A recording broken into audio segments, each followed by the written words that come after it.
बजना चाहिए सभी लोगों के हाथों से। रोमांटिक सॉन्ग है और उम्मीद करूंगा आप सभी लोगों को पसंद आएगा।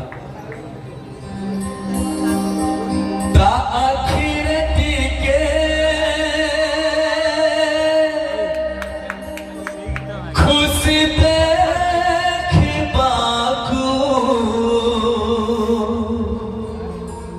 केते कथा मते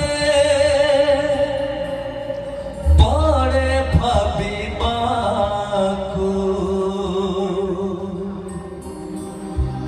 थारी से अब उठा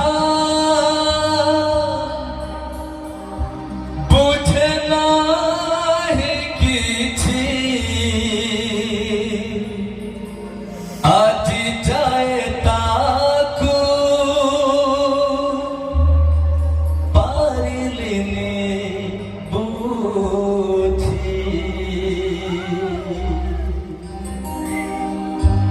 श्रावण रे श्रावण लेखवाड़ीबू से घरे प्रियाकू भिजै दबू।